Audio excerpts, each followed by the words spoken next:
Good morning students.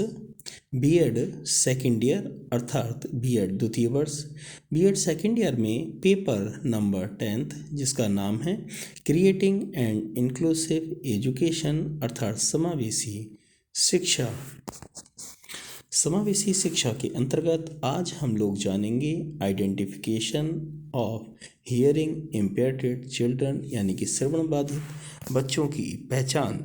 और इस paper में हम लोग और भी चीज़ें जानेंगे जैसे कि आपका श्रवण बाधित बच्चों की पहचान, उनकी समस्या, लक्षण तथा दूर करने के उपाय। श्रवण बाधित बच्चों की पहचान, identification of hearing impaired children. श्रवण बाधित की पहचान और लक्ष्य श्रवण बाधित बच्चों की देखभाल दोनों ही शिक्षा में तथा इन बच्चों के विकास में महत्वपूर्ण भूमिका निभाती हैं। माता पिता व परिवार के अन्य लोग इस कार्य में महत्वपूर्ण भूमिका निभाते हैं। माता पिता व अन्य सदस्यों द्वारा बच्चे का क्रमिक अवलोकन किया जा सकता है जो इनकी पहचान में बहुत सहायक होता है। यदि इन बच्चों की समय रहते पहचान अर्थात शुरुआती अवस्था में ही पहचान हो जाती है तो इनकी रोकथाम के लिए समय से कार्यक्रम शुरू किए जा सकते हैं।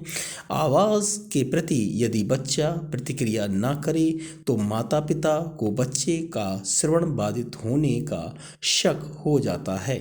ऐसे में माता पिता को श्रवण विशेषज्ञ से सलाह लेनी चाहिए।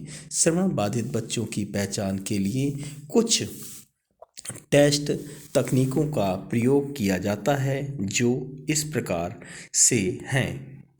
नंबर 1, मनोनाड़ी परीक्षण, न्यूरो साइकोलॉजिकल टेस्ट। इन परीक्षणों की सहायता से श्रवण बाधिता से संबंधित नाड़ी की क्रियाओं का आकलन किया जाता है। इसका कारण मानसिक दोष होता है। यह योग्य चिकित्सक इसकी पहचान करके इनका उपचार कर देता है। अधिकांश श्रवण बाधिता में इसी प्रकार का दोष पाया जाता है।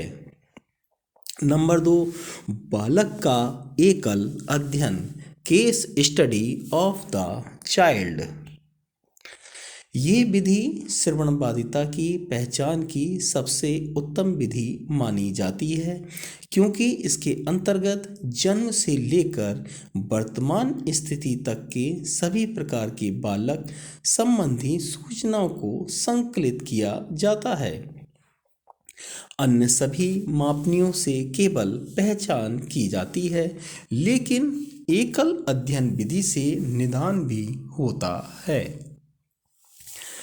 बालक संबंधी सूचनाओं के अध्ययन से श्रवण बाधिता के सही कारणों का बोध होता है। इन सूचनाओं में स्वास्थ्य संबंधी सूचनाओं को विशेष महत्व दिया जाता है। स्वास्थ्य संबंधी इतिहास से ये ज्ञात होता है कि बालक कब कब बीमार हुआ, किन बीमारियों से पीड़ित रहता है तथा शल्य चिकित्सा आदि। इसमें बालक के इतिहास के साथ साथ परिवार के इतिहास को भी सम्मिलित किया होता है। ये पिक्चर आप देख रहे हैं जिसमें बालक सुनने के लिए कान पर अपने हाथ लगाए हुआ है। तीसरा पॉइंट आता है विकासात्मक मापनी, डेवलपमेंट स्केल। बालक के विकास की अवस्थाओं का सीधा संबंध उसकी इंद्रियों से होता है, इसलिए श्रवण बाधित बच्चों की पहचान के लिए उनकी विकासात्मक अवस्थाओं को ध्यान में रखा जाता है। बायले ने छोटे बच्चों के लिए एक मापनी विकसित की जिसकी सहायता से ऐसे बच्चों का आरंभिक अवस्था में ही निदान हो जाता है। श्रवण बाधित बच्चों की समस्या, श्रवण बाधित बच्चों की सबसे बड़ी समस्या संप्रेषण की समस्या है। वे उस स्थान पर अपने आप को छोटा महसूस करते हैं जहां पर शाब्दिक संप्रेषण की आवश्यकता होती है। वह अध्यापक जिनके द्वारा इन बच्चों को शिक्षित किया जाता है, उन्हें भी संप्रेषण संबंधी समस्या का सामना करना पड़ता है और ये अध्यापक ही इन बच्चों को सिखाते हैं कि अपने साथी समूह व समाज के दूसरे लोगों के साथ किस प्रकार संप्रेषण किया जाता है। अध्यापक द्वारा इनको संप्रेषण कौशल सिखाने के लिए निम्न प्रविधियों का प्रयोग किया जाता है। ये बच्ची को आप पिक्चर में देख रहे हैं, ये बच्ची कहना चाह रही है कि आप कुछ कहेंगे तो सुनेंगे हम, यानी कि ये बच्ची सुनेगी और सुनेंगे तो ही बोलेंगे। मौखिक संप्रेषण प्रविधि ओरल कम्युनिकेशन अप्रोच इस प्रविधि द्वारा इस बात पर जोर दिया जाता है कि श्रवण बाधिताग्रस्त बच्चों के संप्रेषण कौशल को विकसित करने के लिए मौखिक भाषा का प्रयोग किया जाना चाहिए। यह इस विश्वास पर आधारित है कि हाथों द्वारा संप्रेषण के लिए मौखिक संप्रेषण आवश्यक है, क्योंकि हाथों द्वारा किया जाने वाला संप्रेषण समाज में समायोजन संबंधी बाधा पैदा करता है। मौखिक संप्रेषण विधि की सभी तकनीकों में श्रवण बाधित बच्चों को ये सिखाया जाता है कि वे अपनी बची हुई श्रवण क्षमता को किस प्रकार प्रयोग कर सकते हैं। सभी तकनीकों को इसलिए प्रयोग किया जाता है ताकि बची हुई श्रवण क्षमता का विकास हो सके और बोलने की योग्यता का भी जितना हो सके उतना विकास करना। ये तकनीकें इस प्रकार से हैं। नंबर 1 ध्वनि प्रशिक्षण ऑडिटरी ट्रेनिंग और दूसरा है ओष्ठ पठन स्पीच रीडिंग। ये इस पिक्चर में आप लोग देख रहे हैं कि बच्चे पढ़ाई कर रहे हैं। सबसे पहले हम लोग जानेंगे ध्वनि प्रशिक्षण ऑडिटरी ट्रेनिंग। इसके अंतर्गत बच्चे को उसी श्रवण क्षमता के साथ प्रशिक्षित करना है जितनी उनके पास है। इस तकनीकी द्वारा बच्चों को ध्वनि जागरूकता के बारे में सिखाया जाता है।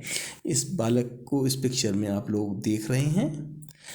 श्रवण बाधितों के व्यवहारात्मक लक्षण behaviour indicators for identification of hearing impaired children।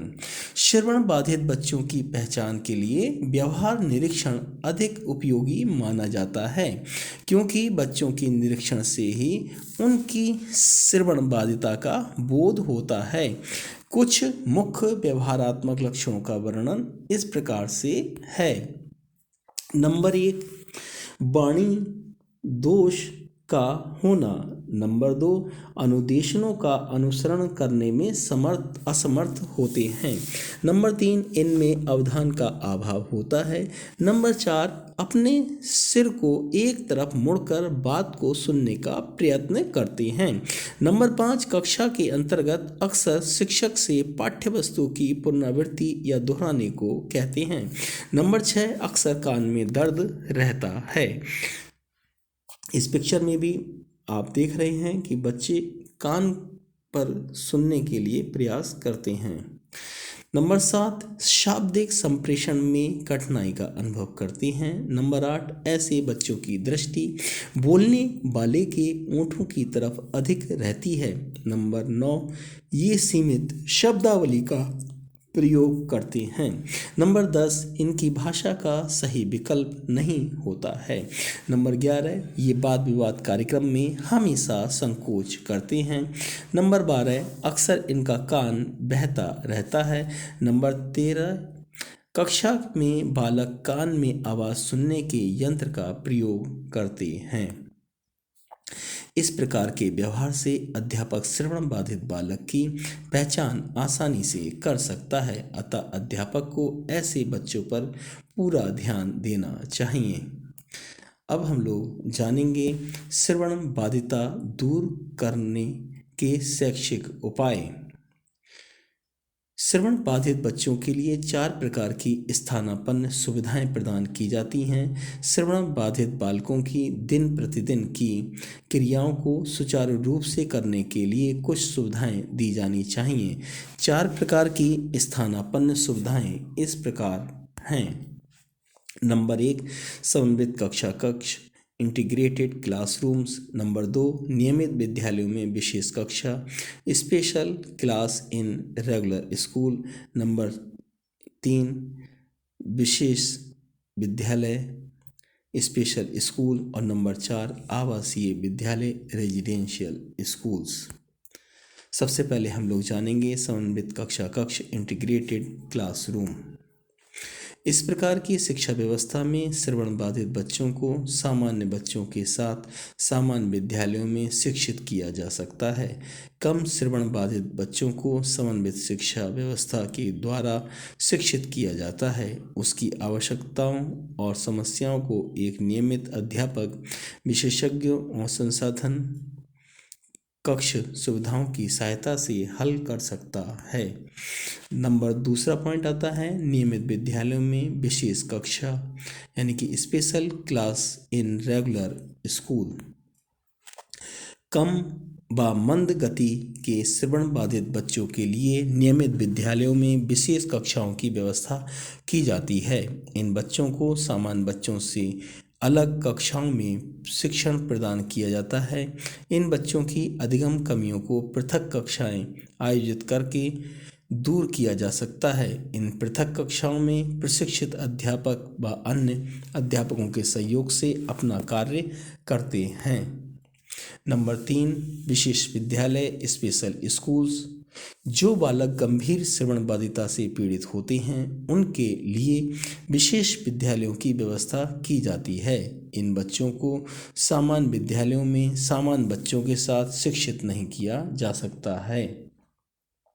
यहाँ पर बच्चों को एक विशेष पाठ्यक्रम पढ़ाया जाता है तथा ये सामान्य बच्चों का श्रवण बाधिता के कारण मुकाबला नहीं कर सकते हैं। नंबर 4, आवासीय विद्यालय रेजिडेंशियल स्कूल्स।